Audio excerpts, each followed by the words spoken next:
Aujourd'hui, on parle d'un changement dans le paysage médiatique français. Je parle bien évidemment du nouveau rebranding de 20 minutes. Déjà, qu'est-ce que vous en pensez de ce nouveau rebranding? Est-ce que vous préparez l'ancien? Est-ce que vous préférez le nouveau? Dites-moi tout ça et moi je vais vous expliquer mon point de vue. Remontons un peu dans le temps. Quand 20 minutes a voulu créer son identité visuelle, dans les années 2000, elle s'est concentrée sur que les gens avaient que 20 minutes souvent à se concentrer parce qu'ils avaient d'autres choses à s'occuper, d'autres choses à penser. Donc, c'est pour ça qu'on a ce logo avec 20 minutes en cadran comme dans une montre ou d'un radio-réveil. Pourquoi ils ont fait ce nouveau rebranding? Pour deux raisons. La première est que on regarde plus l'heure sur sa montre ou sur un radio-réveil. Bien souvent, on regarde l'heure sur sa télé ou sur son téléphone. C'est pour ça que 20 minutes décide de changer cette nouvelle identité.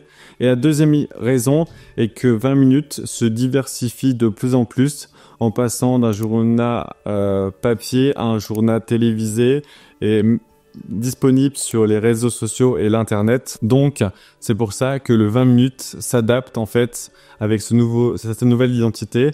On a par exemple le 20 minutes avec TV qui vient en dessous et on peut rajouter comme ça 20 minutes médias, 20 minutes ce qu'on veut, qui est facilement déclinable. Donc on voit que quand ils ont créé cette identité visuelle, ils ont réfléchi à comment on va pouvoir l'adapter en fait aux différents médias tout en gardant une identité visuelle quand même assez forte. Donc là, comme je vous ai dit, dans les nouveaux tendances 2025, on retrouve des couleurs très électriques avec une typographie qui sont propres à leur identité visuelle et en gras, en gros, comme je l'ai expliqué dans ma dernière vidéo. Donc n'hésitez pas à aller la voir. Ce nouveau rebranding, donc des couleurs électriques, une typographie assez grosse qui s'adapte également au type de média. Alors là, le problème qu'ils ont voulu faire, c'est qu'ils ont changé la couleur du fond de leur identité qui s'adapte en fonction des thèmes. Mais là, le problème, c'est qu'il y a beaucoup de thèmes.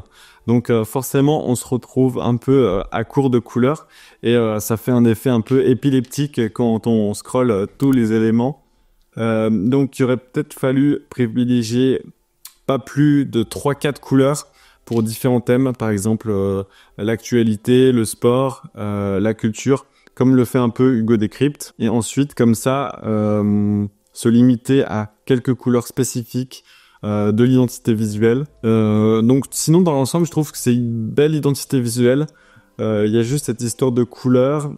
Après peut-être développer plus le côté comme dans la première page où ils ont vraiment décrit le pourquoi de la marque. Ça je trouve c'est vraiment intéressant et ils devraient pourquoi pas le faire pour toutes leurs catégories.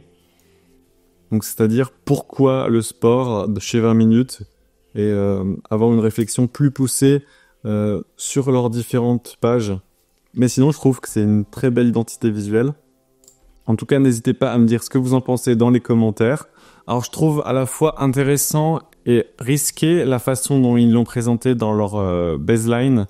20 minutes, tout le monde s'y retrouve. Alors, 20 minutes, je trouve qu'ils doivent plus se concentrer sur ceux qui n'ont pas le temps et qui veulent de l'actualité et de l'information très rapidement. Parce que l'idée de s'adresser à tout le monde, c'est finalement de plaire à personne. Donc à ce côté-là, essayer de privilégier plus ceux qui cherchent l'actualité rapidement. Sinon, c'est pas mal l'idée d'être un média qui parle quand même à tout le monde, mais qui reste accessible et convivial à tous les sujets. Le gaming, l'écologie et l'actualité, le sport, etc. Ils ont fait également ce nouveau rebranding car ils développent une application 20 minutes. Donc moi, je suis pas trop dans l'UX UI, donc allez voir des autres vidéos dans ce domaine. Mais en tout cas, graphiquement et dans la stratégie de marque, c'est plutôt une bonne idée, mais encore une fois, il faut pas que la marque s'adresse à tout le monde et qu'ils doivent être plus précis sur à qui ils ont envie d'aider en fait. Et du contenu qui s'adapte sur TikTok, Instagram et LinkedIn. Donc on voit encore une fois que de plus en plus de marques essayent de développer une communauté à travers les médias sociaux. Donc voilà ce que je pense sur le point de 20 minutes. Je trouve que c'est plutôt pas mal. Le rebranding, je pense qu'il valait le coup parce que effectivement, le monde a changé, donc l'identité doit également changer. Ils doivent peut-être plus se centrer sur le fait de l'actualité pour des gens qui ont envie d'avoir rapidement l'actualité et qui ont beaucoup de choses à penser et de leur enlever ce poids finalement de réfléchir et d'aller voir directement le média 20 minutes. Et le fait aussi qu'il soit également partout, sur la télé, sur leur application, sur leur téléphone. Limite avoir de l'obsolescence programmée comme Apple.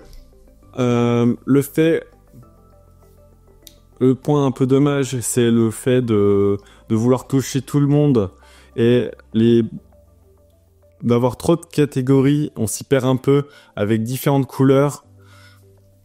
À part ça, sinon je trouve vraiment intéressant l'idée du début d'expliquer pourquoi ce média, à qui on s'adresse. Ça c'est vraiment intéressant et donc il y aurait peut-être trouvé cette idée de classer les différentes parties un peu comme le fait Hugo Décrypte avec une catégorie sport, une catégorie culture, une catégorie média. Sinon dans l'ensemble je trouve que c'est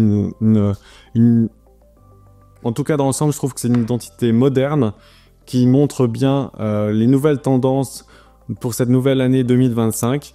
Si vous n'avez pas été voir ma dernière vidéo, n'hésitez pas à aller la voir.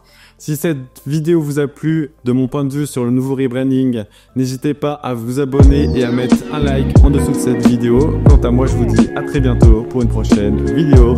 Salut!